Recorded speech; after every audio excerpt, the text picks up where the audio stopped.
നമ്മളുടെ സംസ്ഥാനത്തെ രാജ്യത്തെമ്പാടുമുള്ള വിദ്യാർത്ഥികൾക്ക് അതും 6ാം ക്ലാസ് മുതൽ PG തലം വരെ ഇനി IIM-ലും IIT-ലും പഠിക്കുന്നവർക്ക് കൂടുതൽ ധനസഹായം state bank of India foundation നൽകുന്ന സ്കോളർഷിപ്പുകളിലേക്കാണ് ഇപ്പോൾ ഈ ഒരു അപേക്ഷ വിളിച്ചിട്ടുള്ളത്. ഒക്ടോബർ മാസം 1-ാം തീയതി വരെ നമുക്ക് അപേക്ഷകൾ വയ്ക്കുന്നതിന് വേണ്ടി സാധിക്കും.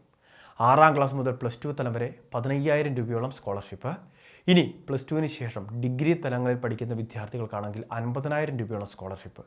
ഇനി PG തലമാണ് എങ്കിൽ 70,000 രൂപയോളമാണ് സ്കോളർഷിപ്പായിട്ട് ലഭിക്കുക. ഏതു വർഷം പഠിക്കുന്ന വിദ്യാർത്ഥികൾക്കും അപേക്ഷ വെക്കാൻ സാധിക്കും. ഇപ്പോൾ നമ്മൾ ഡിഗ്രി 2ാം വർഷമായെങ്കിൽ 2ാം വർഷത്തെ രീതിയിൽ തന്നെ നമുക്ക് അപേക്ഷകൾ വയ്ക്കാം. ഓരോ വർഷവും അപേക്ഷകളുള്ള ഒരു സ്കീം കൂടിയാണ് ഇത്. നമ്മളുടെ രാജ്യത്ത് നടപ്പിലാക്കുന്നത് സ്കോളർഷിപ്പ് പ്ലാറ്റ്ഫോമായിട്ടുള്ള ബഡ്ഡി ഫോർ സ്റ്റഡിയുമായിട്ട് സഹകരിച്ചാണ്.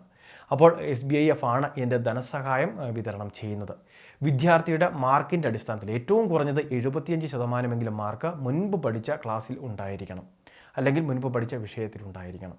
അപ്പോൾ ഇതിൽ 75% മാർക്ക് അത് തെളിയിക്കുന്ന രേഖകൾ ഉണ്ടാവണം. അതോടൊപ്പം തന്നെ നമ്മുടെ ട്യൂഷൻ ഫീസ്, അഡ്മിഷൻ ഫീസ് തുടങ്ങിയ കാര്യങ്ങളെല്ലാം വ്യക്തമാക്കുന്ന സ്ലിപ്പുകൾ അത് നമ്മൾ അപ്ലോഡ് ചെയ്യേണ്ടത് ആവശ്യമാണ്. നമ്മളുടെ ബാങ്ക് അക്കൗണ്ട് ഡീറ്റെയിൽസ്, ആധാർ, അങ്ങനെയുള്ള കാര്യങ്ങളെല്ലാം തന്നെ കൃത്യമായിട്ട് സൈറ്റുമായിട്ട് പങ്കുവച്ചിരിക്കണം. അപ്പോൾ ഇതൊരു പ്രൈവറ്റ് സ്കോളർഷിപ്പ് സ്കീം ആയതുകൊണ്ട് തന്നെ കൃത്യമായിട്ട് ഇത് ശ്രദ്ധിച്ച് വേണം അപേക്ഷകൾ വയ്ക്കുന്നതിന്. നമ്മുടെ സമീപമുള്ള ഓൺലൈൻ സർവീസ് സെൻ്ററുകളിലും അപേക്ഷകൾ വയ്ക്കാം. അവരോട് കൃത്യമായിട്ട് കാര്യങ്ങൾ പറഞ്ഞിരിക്കണം. സാധാരണഗതിയിൽ നമ്മൾക്ക് ലഭിക്കുന്നത് സംസ്ഥാന അല്ലെങ്കിൽ കേന്ദ്ര സർക്കാർ നൽകുന്ന സ്കോളർഷിപ്പുകളൊക്കെയാണ്. പക്ഷേ ഇപ്പോൾ കണ്ടുവരുന്നത് സംസ്ഥാന കേന്ദ്ര സർക്കാരിൻ്റെ സ്കോളർഷിപ്പുകളുടെ എണ്ണം വളരെ പരിമിതമാക്കിയിട്ടുണ്ട്, അല്ലെങ്കിൽ ഇപ്പോൾ ഇല്ല എന്ന് തന്നെ വേണമെങ്കിൽ പറയാം. അപ്പോൾ അങ്ങനെയുള്ളപ്പോൾ എല്ലാ വിദ്യാർത്ഥികളെയും പരിഗണിച്ച് പ്രത്യേകിച്ച് 50% സ്കോളർഷിപ്പ് പെൺകുട്ടികൾക്ക് നൽകുകയും ചെയ്യുന്നുണ്ട്. ഇനി അതോടൊപ്പം തന്നെ SC ST സ്റ്റുഡൻസിന് പ്രത്യേകം ഒരു പരിഗണന കൂടി നൽകുന്നുണ്ട്. അപ്പോൾ ഇങ്ങനെയൊക്കെ നൽകുന്ന ഒരു സ്കീം ആയതുകൊണ്ട് തന്നെ അപേക്ഷകൾ ശ്രദ്ധാപൂർവ്വം വായിച്ച് മനസ്സിലാക്കിയ ശേഷം വെക്കുന്നതിന് വേണ്ടി ശ്രദ്ധിക്കുക. വിദ്യാർത്ഥികൾക്ക് ഇമെയിൽ ID, അതോടൊപ്പം തന്നെ കൃത്യമായിട്ടൊരു ഫോൺ നമ്പർ തുടങ്ങിയ കാര്യങ്ങൾ ഉണ്ടാവണം. അത് ആക്റ്റീവ് ആയിരിക്കുകയും വേണം.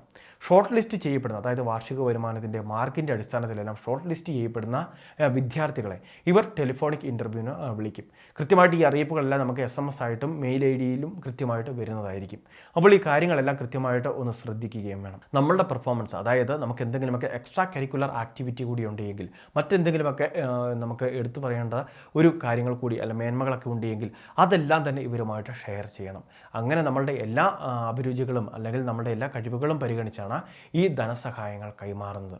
IIT-ലും IIM-ലും ഒക്കെ പഠിക്കുന്ന വിദ്യാർത്ഥികളാണെങ്കിൽ അവർക്ക് 7.5 ലക്ഷം രൂപ വരെയാണ് സ്കോളർഷിപ്പ് നൽകുന്നത്. രാജ്യമെമ്പാടുമുള്ള വിദ്യാർത്ഥികളെ പരിഗണിച്ചായിരിക്കും സ്കോളർഷിപ്പ് നൽകുക. അത് സ്റ്റേറ്റ്, CBSE എന്നിങ്ങനെയൊക്കെ വ്യത്യാസങ്ങളില്ലാതൊക്കെ തന്നെ ഈ ആനുകൂല്യം ലഭിക്കും.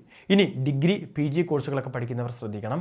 രാജ്യത്തെ പ്രമുഖമായിട്ടുള്ള, അതായത് റാങ്കിങ്ങിൽ ആദ്യത്തെ 100 റാങ്കിങ്ങിൽ ഉൾപ്പെട്ട യൂണിവേഴ്സിറ്റിയിലൊക്കെ പഠിക്കുന്ന, അത് കൃത്യമായിട്ട് ഇവരുടെ ലിസ്റ്റിൽ കാണാൻ സാധിക്കും. നമ്മുടെ സംസ്ഥാനത്തെ മിക്ക യൂണിവേഴ്സിറ്റിയും ഇപ്പോൾ ഇതിൽ റാങ്കിങ്ങിൽ ഇടം പിടിച്ചിട്ടുണ്ട്. അതുകൊണ്ട് തന്നെ നമുക്ക് തടസ്സമില്ലാതെ സ്കോളർഷിപ്പ് വാങ്ങുന്നതിനും സാധിക്കുന്നതായിരിക്കും. അപേക്ഷയെ സംബന്ധിച്ചുള്ള വിശദ വിവരങ്ങൾ ബഡ്ഡി ഫോർ സ്റ്റഡിയുടെ സ്കോളർഷിപ്പ് പ്ലാറ്റ്ഫോമിൽ പ്രവേശിച്ച് വായിച്ച് മനസ്സിലാക്കുക. അതിനുശേഷം അപേക്ഷകൾ വയ്ക്കുക. വളരെ പ്രധാനപ്പെട്ട ഒരു ഇൻഫർമേഷനാണ് വീഡിയോ വഴി ഷെയർ ചെയ്തത്. ഇതുപോലുള്ള വിവിധ അറിയിപ്പുകൾ മുടങ്ങാതെ ലഭിക്കാൻ നമ്മുടെ ചാനൽ സബ്സ്ക്രൈബ് ചെയ്യുക, ഫോളോ ചെയ്യുക.